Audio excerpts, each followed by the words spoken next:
د لاندې شکل 1.9% په رنګولو سره وښایي. نو راځو یو ځل بیا تکرار لپاره لیکو چې 1.9% دا څه معنا؟ دا معنا 1.9% کوم چې معنا دا چې 1.9 په څو کې؟ په سلو کې. کله چې مونږ سل په سلو کې ولرو نو معنا دا چې یو سره مساوي دی. اوس دلته مونږ د یو نه زیات عدد لرو، یعنی 1.9 پر سلو کې دی، معنا دا له یو پوره عدد نه زیات دی. دا مونږ داسې هم لیکلی شو چې یو د نسبت په شکل لیکلی شو چې 1.9 پر سلو سره. نو راځو ګورو چې دا دلته رنګ کو چې دا څومره جوړیږي.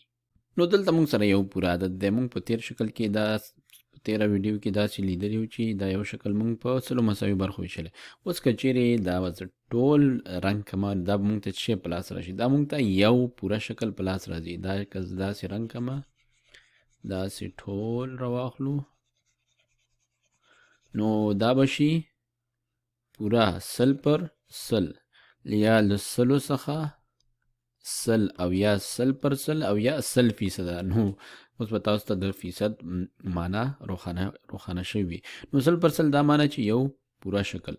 اوس راځو مونږ دلته چې مونږ 1.9 لرو، دا 9 نور ورسره له کوم ځای نه کوو. نو راځو هغې دپاره مونږ دلته 9 خانې دلته هم رنګو، 1 2 3 4 5 6 7 8 9.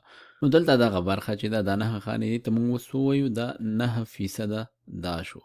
نو 9% دا شو، او 100% دا او دا دواړه چې مونږ سره یو ځای کو دې نه جوړیږي 109%. نو په دې هیله چې دغه موضوع تاسو ته روښانه شوي وي.